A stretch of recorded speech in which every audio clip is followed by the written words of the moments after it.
In today's video, I'm going to teach you how to get Telegram Premium for free, legitimate options only. Telegram Premium unlocks useful extras like larger file uploads, faster downloads, and an ad-free experience. But here's the first thing to know before we begin. There is no official permanent free version and no ongoing free trial. If you see sites promising free lifetime premium or asking for your login, that's a red flag.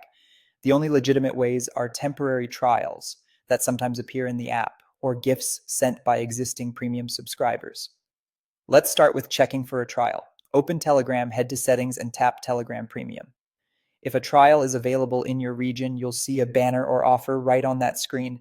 These trials are typically short, around 3 to 7 days, are rare, and not guaranteed.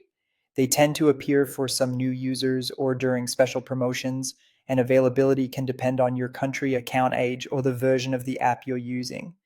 If you don't see a trial, it likely isn't available to you at the moment. Make sure your app is up to date, since promotions often roll out via app updates.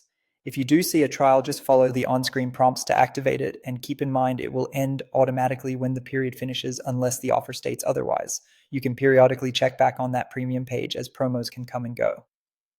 Now, the other legitimate path is getting premium as a gift. If you know someone who already subscribes to Telegram Premium, they can open their settings, go to Telegram Premium, and select Gift Premium. From there, they can choose a duration, typically 3, 6, or 12 months, depending on the plan they purchase. You'll receive the gift directly through Telegram, and once you accept it, premium features will be unlocked on your account for the gifted period. A quick tip for safety: the gift should arrive as an official Telegram message or in-app notification, and you should not have to provide your password, codes, or personal details to claim it. Always avoid links from strangers and double check that any message is truly from Telegram. And that's it. Those are the only legitimate routes. An occasional in-app trial or a gift from a premium subscriber. If you don't see a trial today, keep an eye on the premium page in your settings and only trust in-app offers. If you found this tutorial helpful, don't forget to like this video and subscribe to my channel for more Telegram tips and tutorials.